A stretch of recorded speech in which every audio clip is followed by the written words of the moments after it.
Good afternoon. Welcome to this webinar on Haiti. I'm Mark Rosenberg, University Professor and Senior Fellow at the Jack Gordon Institute. I want to thank FIU's Latin American Center.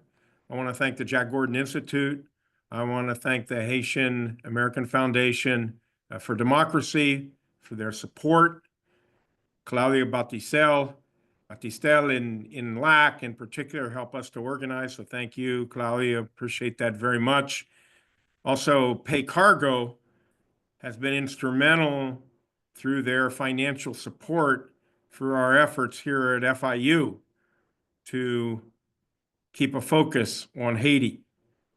And as well, I want to thank FIU Media Operations for their incredible support. Today's discussion will feature two specialists, Dr. Robert Fatton, who is the Julia Cooper Professor in the Department of Politics at the University of Virginia in Charlottesville. He's the author of numerous books, including Haiti, Trapped in the Outer Periphery, and Haiti's Predatory Republic, The Unending Transition to Democracy. Also want to welcome and thank Ariel Dominique, who's the Executive Director of the Haiti-American Foundation for Democracy, and as well the co-founder of the Haitian Ladies Network. She is a very thoughtful activist and specialist on public affairs, international affairs, and particularly Haiti. This afternoon's webinar will begin with brief statements by our two panelists, followed by question, comments from each panelist, each other. I'll ask some questions. And then, of course, we're very interested in the questions that you will be asking. And I will be monitoring those through the Q&A section of our webinar and sharing those with our panelists. So let us begin. Thank you very much for being with us. We'll begin with Ariel Dominique. Mute. Sorry. Thank you very much, Dr. Rosenberg. Ladies and gentlemen, esteemed colleagues, distinguished guests that are joining us virtually, it's my honor to join you today as the Executive Director of the Haitian-American Foundation for Democracy. Our mission is to engage the Haitian-American diaspora in promoting policies that foster democracy, human rights, and economic development and inclusion. It is a privilege to collaborate with FIU, the Kimberly Green Latin American and Caribbean Center, Dr. Rosenberg, again, thank you, the Jack Gordon Institute, and all other partners. I'm also really delighted to share this panel for the first time with Dr. Fatton, esteemed professor at University of Virginia. It's my honor. So while my fellow panelists will delve into the structural challenges that have led Haiti to its current state and explore future prospects, my focus today in this presentation is on the latest development on the ground, their implications, and how we can interpret them with the current context. So reflecting on our previous discussions at FIU and previous panel, I recall stating the last time that Haiti was at an inflection point, a defining moment. Well, today we'll find ourselves still at a critical juncture. On the US front, many changes.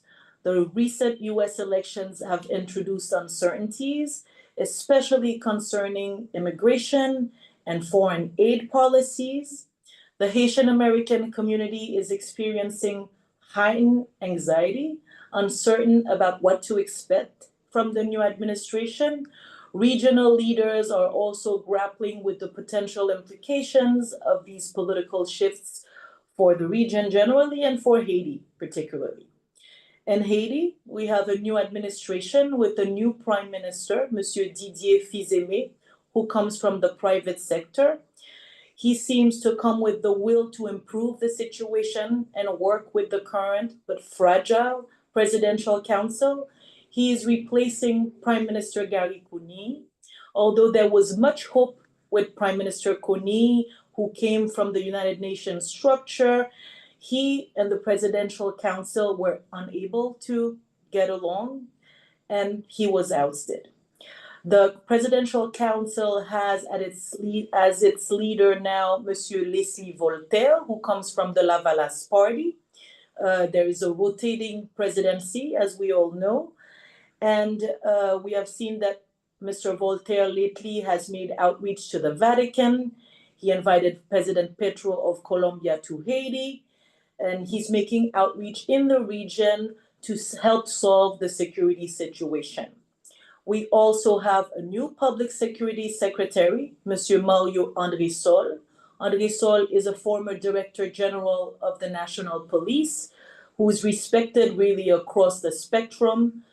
The Presidential Council, again, is very fragile with internal division, as 3 of the 9 members have been accused of corruption. However, there has been little movement to house them, and it's fragilized the CP as a whole and the new Prime Minister as well. The security situation remains extremely, extremely dire. Gangs have expanded their control, now dominating approximately 90% of the metropolitan area. So they are established in 90% of the metropolitan area, but really, if the latest development are successful, if the latest development with the attempt to overtake Kinskov and Pétionville succeed, they will be established in 100% of the West Department and the metropolitan area. So the recent attack in Kinskov has resulted in 20 facilities, and that's this week alone, underscoring the escalating violence. The multinational security support mission has deployed 795 members, falling short of the promised 2,000, limiting their effectiveness.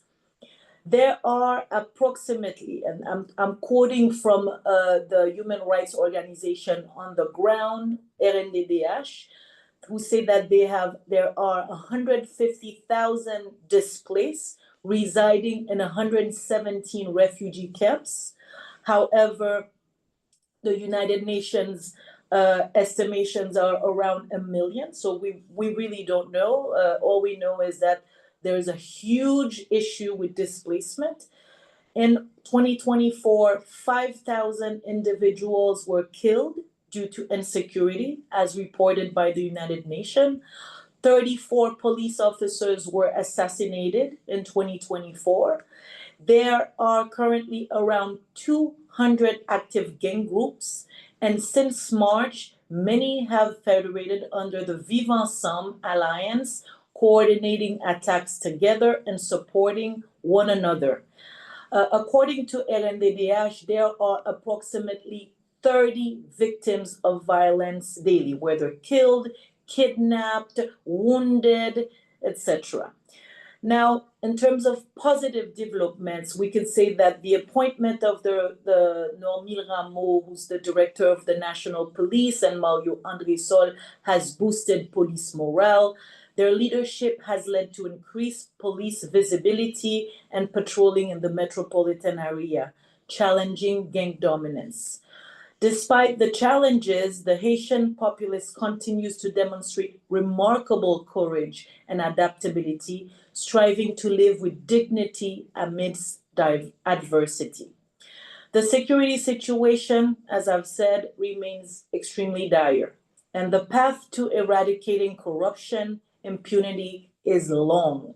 However, with a predominantly young population and an unwavering spirit, there is always reason for hope. As a Haitian leader and friend of mine recently remarked, the Haitian people are constantly trying to live with dignity and are constantly trying to adjust to the difficult situation. Hope is not merely an option, it is a necessity. We have no choice but to do the work and maintain hope. So that's it for me for now. Obviously, we will come back with potential solutions and discussions, but I'm going to pass it on to Dr. Fatton. Thank you. Well, Thank you so much, Ariel, for that concise and rather alarming sequence of numbers about the humanitarian crisis and the security crisis. I want to thank, before I get into my little presentation, Dr. Rosenberg and FIU for inviting me. And what I'll do is to give a very short summary of what I think are the key structural problems facing Haiti and why we are in that situation now. And since the fall of the Duvalier dictatorship in 1986 and the popular euphoria it unleashed, Haiti has endured unrelenting and deepening crisis. The state has withered away and is incapable of providing basic security. Gangs have taken close to 90% of the capital city, Port-au-Prince, and are threatening to impose their control on other areas of the country, especially L'Artibonite, the country's breadbasket. The gangsterization of Haitian society has reached, therefore, alarming proportions and caused the humanitarian disaster that Ariel has illustrated. There is another compounding factor, and this is obviously the situation that has been unleashed by the Dominican Republic, which decided to deport over 276,000 Haitians in 2024 alone, and nearly 15,000 in the first 2 weeks of 2025. Insecurity is therefore rampant, overwhelming. Armed groups have now gained autonomy from the powerful political and private actors who had initially funded and controlled them. The resort to private force by the ruling political class and ruling elites reflected their historical incapacity to establish a social contract on which to erect a legitimate state. The fragility of the state is in turn rooted in a history of cumulative and worsening political and economic crises that have continuously enlarged the social chasm dividing the privileged elite and the majority trapped in poverty.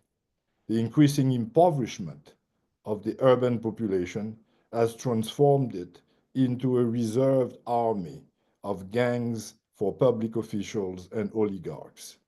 Haiti's systemic decay is rooted in the country's unproductive economy and a politics based on the spoils of public office.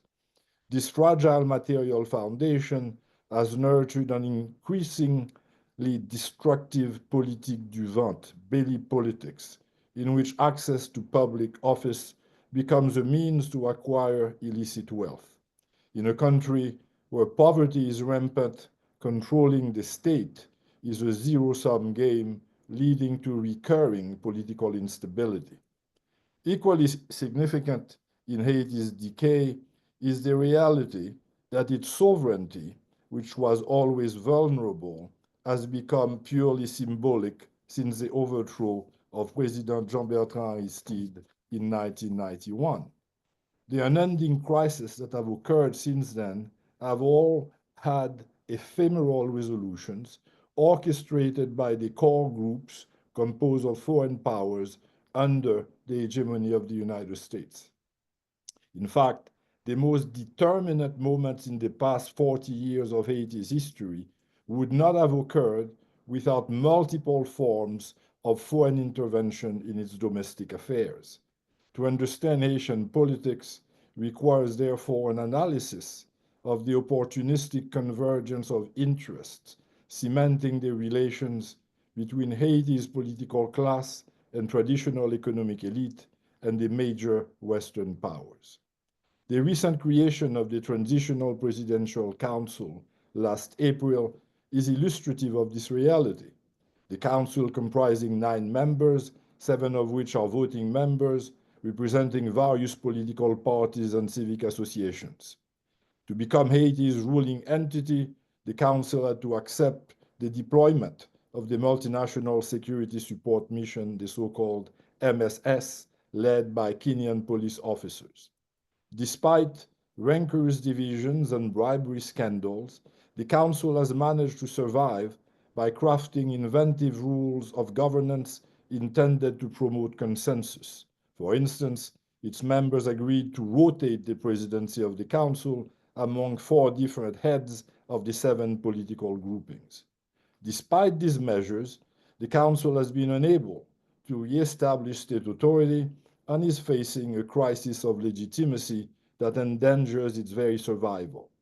Moreover, the incapacity of the MSS to contain, let alone defeat the gangs, has compounded the crisis.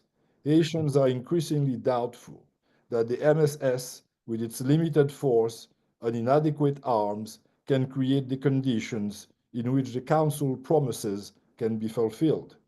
It is indeed highly unlikely that the Council will restore security, set up a national conference, and a Truth and Reconciliation Commission, and organize new elections by February 2026.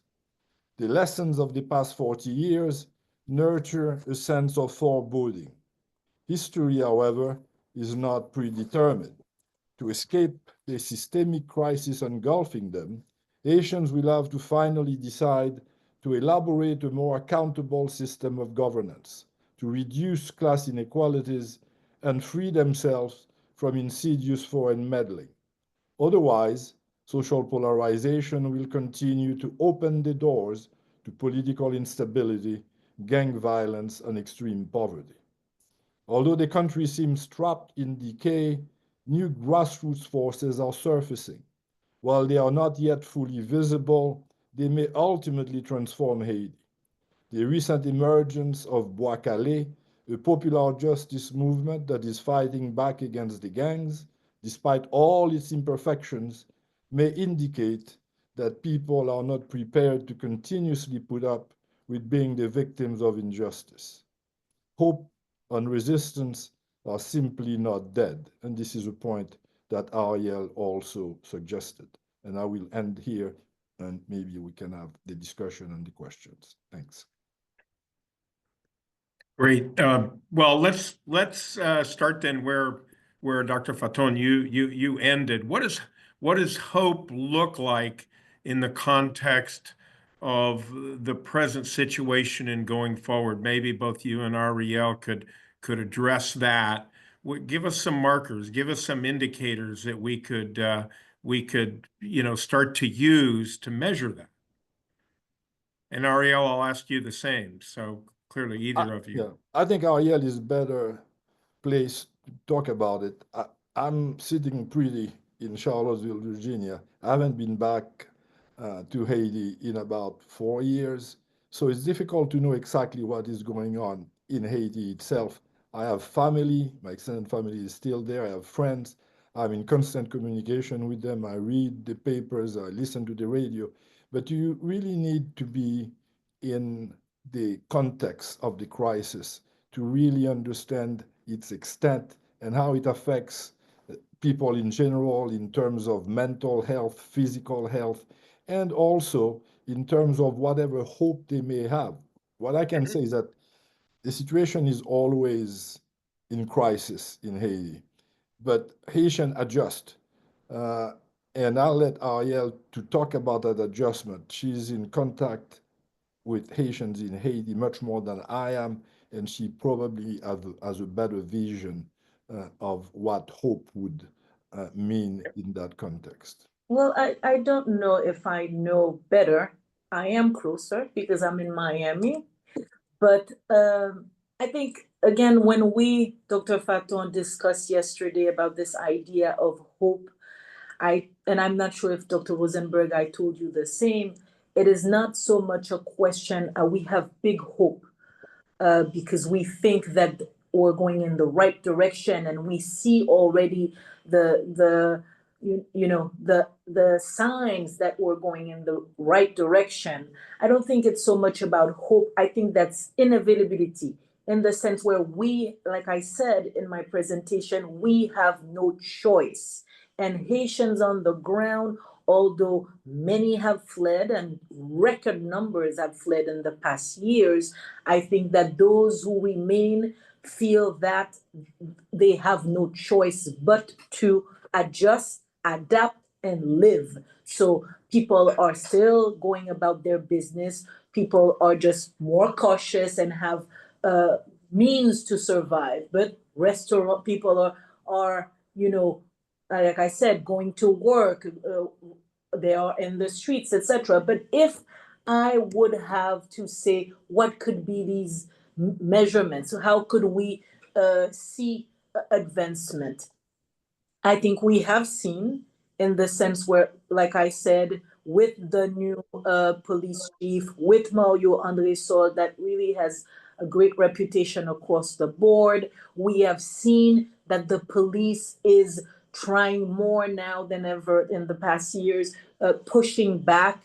I think that we could see if the roads, some wins would be the roads to the south and the north, one of them opening, the airport, the international flights going back to Port-au-Prince would be another. Obviously, I've laid the numbers. Well, if these decrease, it could be another sign that there's the situation is improving. One of the things that I didn't touch upon was the justice system. I know that there's almost 80% of the people in prison are awaiting judgment. Only there are 11,000 approximately people awaiting judgment versus 240 that have received judgment. If we could see improvement in the strengthening of the justice system, in the people who are being judged, if we could see that the national police is being strengthened with more equipment, more resources, as well as the MSS, then we could say, we will look at the numbers. We will say, well, there are some improvements in terms of what to do with the displaced. I said the justice system. I talked about the numbers of people being killed and kidnapped. These could be, things to measure if there are improvement or not. But as both Dr. Fatton and I have said, it is extremely difficult. We really are in the abyss. I don't think that Dr. Fatton or I have ever seen Haiti at this stage. We've never seen something like that, but I think that we have no choice but to do the work. And I'm also looking into what other alliances and that this government, fragile as it is, can make in the region. What are the new alliances? Because Petro came with a few days ago to Haiti. What can be done with Colombia? What can be done with other countries? What can be done with the Vatican? So I think that these are things that we're looking at to see if there is improvement or not. Now, as far again as the new prime minister, it's a test. The other one, we had great hope for him also, but it didn't work out. Now with this one, we have to see some wins, and the wins that I've expressed just now.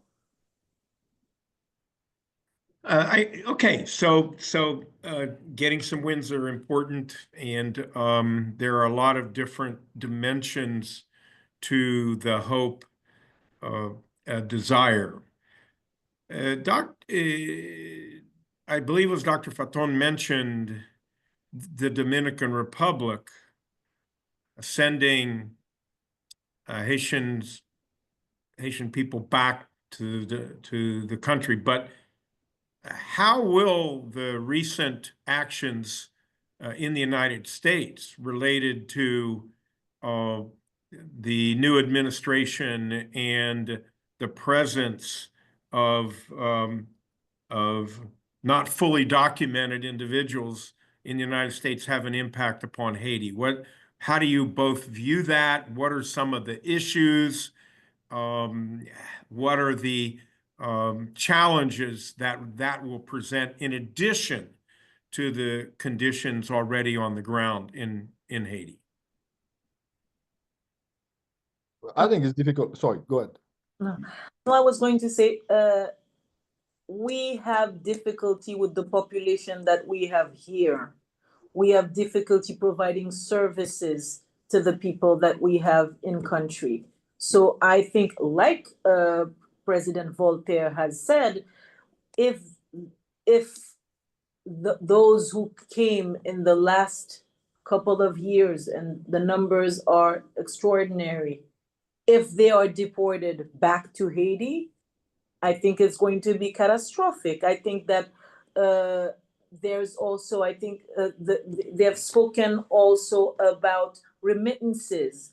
So there is this fear of sending money now to Haiti, and Haiti really, their lifeline is their diaspora and the remittances that they are receiving from the diaspora. So this atmosphere, not only if people are deported, but the atmosphere that's created in the diaspora can have serious effects on what's going on in Haiti. So that's why I think that the diaspora is, and other diasporas as well, is, like I said in the beginning, there's an atmosphere of fear of we don't know what to expect.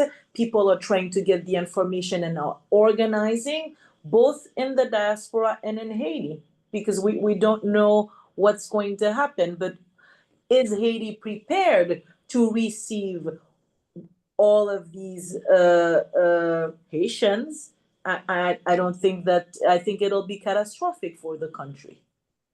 Yeah, Dr. Fatton? I think there's a great sense of uncertainty about Trump's policies, not only vis-a-vis Haiti, but other countries in Latin America. And it may well be that the feasibility of really deporting en masse the Haitians is not there. Just to land in Haiti, there are all kinds of issues. And then in the United States itself, there is a very strong judicial system that can stop the most outrageous forms of deportation. That is not to say, as Ariel said, that there is no anxiety. I mean, if you are Haitian and you're on TPS, you may wonder what the heck is going to happen to me. I mean, the TPS for Venezuela was, I think it was today or yesterday, it was, canceled. So it could happen to the Haitians too. On the other hand, I have a feeling that Haiti may be an exception simply because of Rubio, that he has a constituency in Miami and in Florida. In addition, what is also very striking is that he's going to make a visit to the Dominican Republic, and that might have positive consequences for Haiti, although that remains to be seen. I think the Dominican Republic has shown that in terms of its relations with Haitians, it's not the best. I mean, when you expel over 276,000 people, and you know that the situation in the other side of the island is really catastrophic, that is not only cruel, but it's also ultimately self-defeating because it exacerbates the crisis in Haiti, and that has repercussions on the Dominican Republic itself.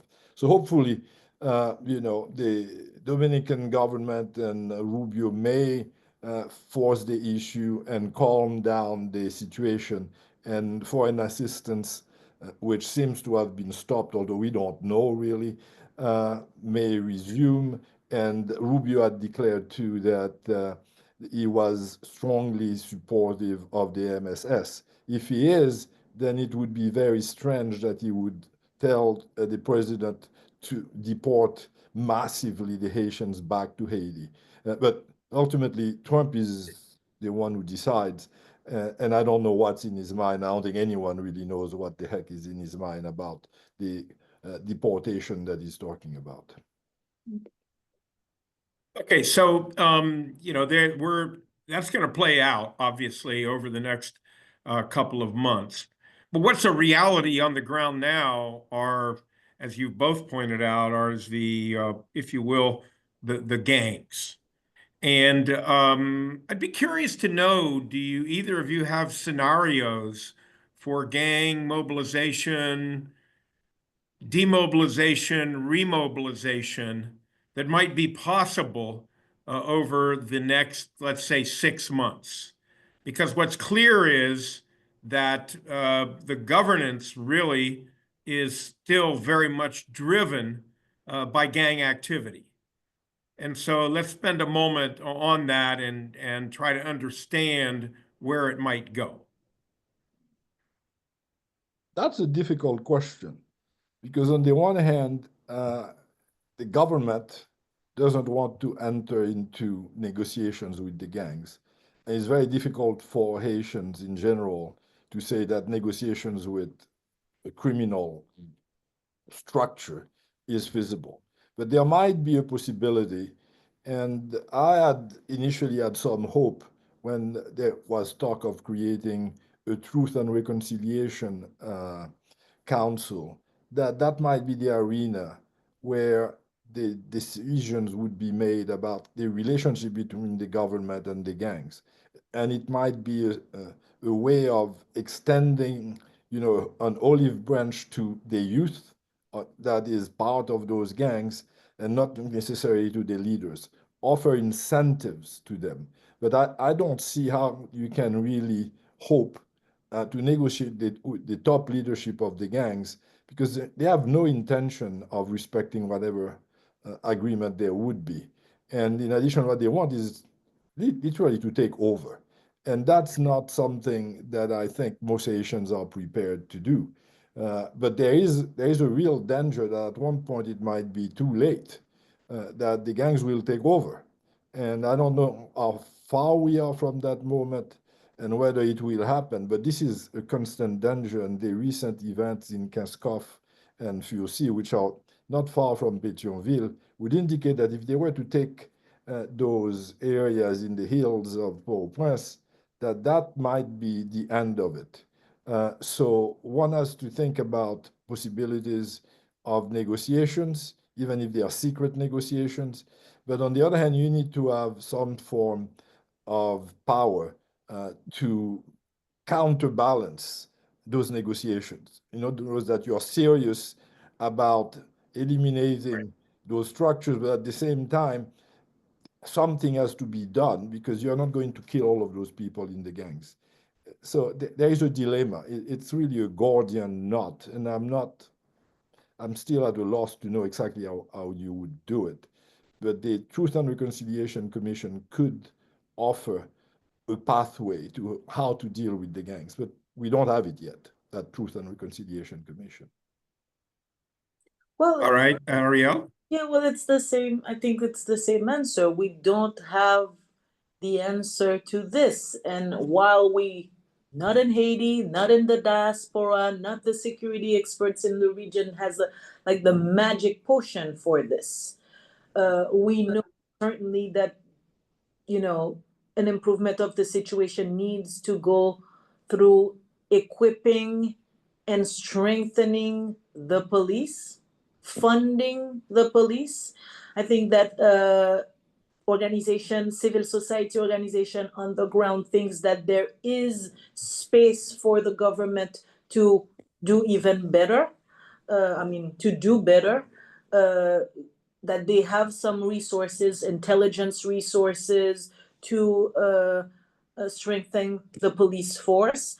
Now, in terms of negotiation with the gangs, I also don't know if the population who's been so victimized, and you need to hear the victims, and there has been such an atmosphere of stress for the Haitian population. I don't know if they are ready to hear even about this idea of negotiation with the gangs. And I'll say that in 2004, when the problem actually started, and there were discussions with giving arms, what would cash for work programs in Quartier Populaire in Haiti, that the population felt like, well, we who were not in the gangs are not given opportunities, but international organizations are coming, and the priority is for those who were in the gang. So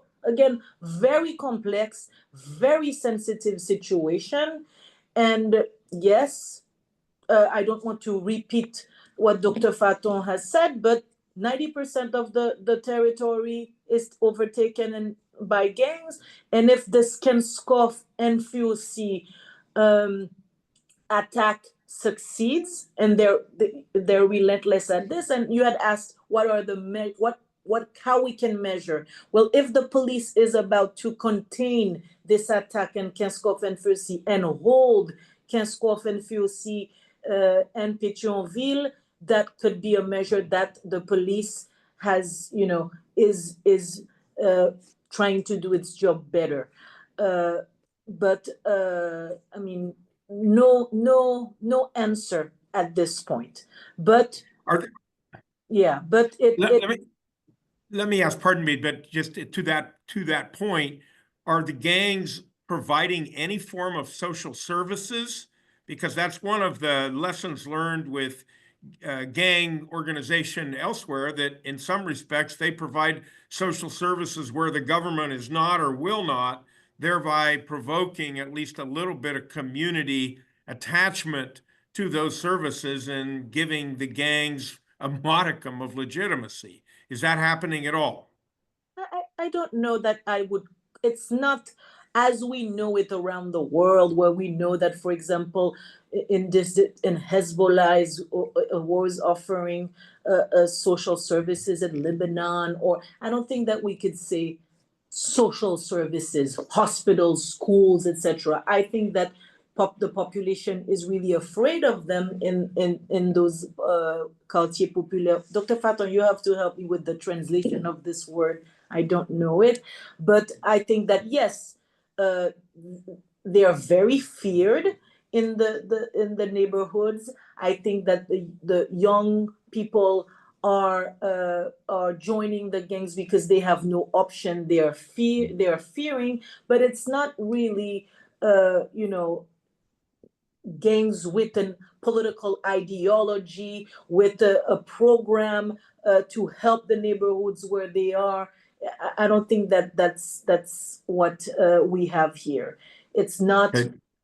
So I don't think that they have the legitimacy and the approval of the population. That's why we have the Bouakali. That anytime that the population feels that there is some help from the police, that they are ready to fight. Even in Kenskoff and Fussy, we see that the population is mobilizing and trying to fight back. So the gangs have the power, they have the arms, but I don't think that they have the approval of the population and the legitimacy, in comparison to other places that we've known this phenomenon to happen. Yeah, and we can Dr. Fatton? We can see that because many of the clinics servicing the poorest of the poor have been destroyed. The schools have been burned. If you had any type of social vision, those are the things that you would seek to preserve in order to do that kind of social service system. I don't think we have that. I think we have some of the gang members who present themselves as Robin Hoods. I mean, in particular, Barbecue or Jimmy Cherizier, who's always on social media saying that he's the leader of a revolution. He compares himself sometimes to Martin Luther King or Che Guevara, but I don't think this is a very serious alternative. I think when you look at the reality, the gangs have really savaged the poorest of the poor in the slums and around the slums. And this has caused, a massive population that is marginalized and displaced. And if they were so supportive of the gangs, they wouldn't be displaced. And you're talking about 1 million people who've been forced to leave. That is not a system that, portends of any great alternative. Actually, it's no alternative at all. Got it. So we're getting some questions in, and one that came in is suggesting that there is, if you will, a scapegoating by alluding to the Dominican Republic as a scapegoat for the problems. I haven't necessarily heard that from the conversation here, but I invite any responses from our panelists. Well, I don't think it's scapegoating. I mean, when you're sending back 270,000 people in horrible conditions. This is a problem for Haiti. Now, I can understand the DR thinking that they are a country from the south, that they have problems, economic problems, etc., and that they have a lot of poor Haitians and they don't have jobs and they are not really fully acceptable to the Dominican Republic. But on the other hand, the deportations could have happened in a much more planned way and not at this particular moment. The reality too is that Haitians have a lot of responsibility in terms of the situation in the country itself. So it's not necessarily scapegoating the DR, because Haitians have to accept a significant amount of responsibility for the ongoing crisis. But on the other hand, you can expect a certain level of collaboration. That would not, I don't think, is to ask too much. And at one point after the earthquake, the DR had demonstrated its capacity to some extent to help. And in the current conditions, I don't think you have that. I think it's, well, we are going to build a wall, and they are building a wall, and we don't want more Haitians there. On the other hand, the Dominican Republic, they deport a lot of Haitians. Those are the poor Haitians. There are a lot of fairly well-off Haitians who are in the Dominican Republic. So it's not just all Haitians. There is a class component to the nature of the relationship between the DR and Haiti. And in that, as a follow-on to that observation question, the question has been posed why the international community has not been so responsive this time around to the situation in the country, in Haiti. Well, what's your Ariel, go ahead, please. And I don't think that it's necessarily that they have not responded at all. I think that what they have not responded correctly to the situation. Obviously, it's a complex and difficult situation, but I think that they've made many mistakes when it comes to Haiti also. And again, it's not to, take out the responsibility of the Haitian people, the Haitian leadership. It's not, Dr. Fatton has explained that there are structural problems that have come from, long time in our history. But the international community has made some promises that they have not kept in terms of funding. They have made wrong decisions in terms of choosing leadership that have exacerbated the problem. So it's not that they're not involved and engaged. They have been, but not as constructively as we would have wanted. And okay, so let me.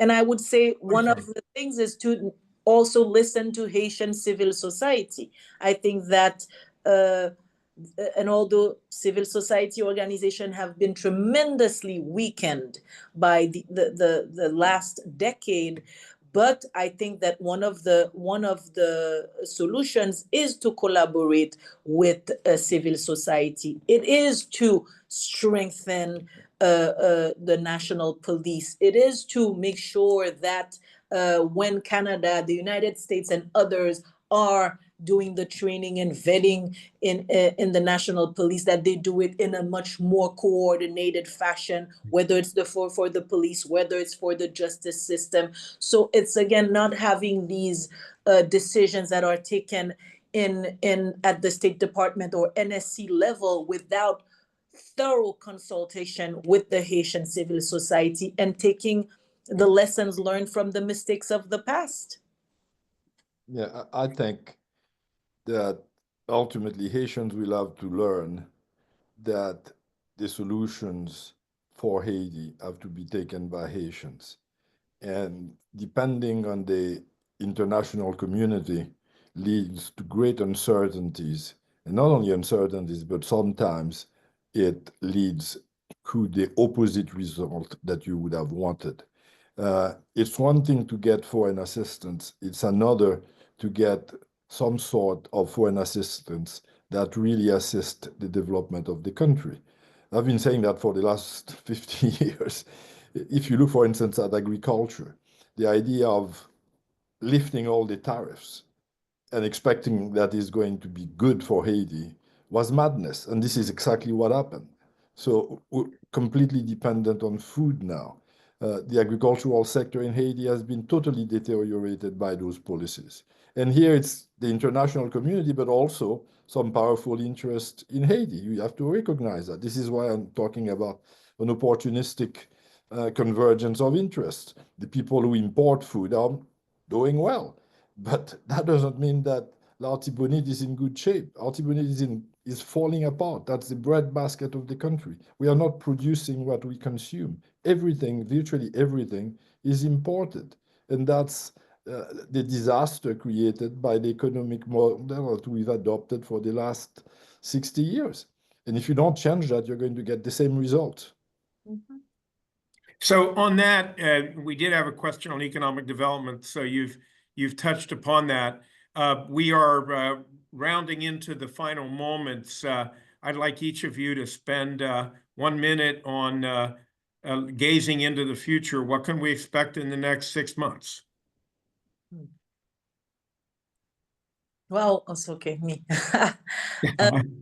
Well, I'm again hopeful that with this new leadership in the police, that the government will be able to, give them the resources that they have, more resources to push back on the gang situation.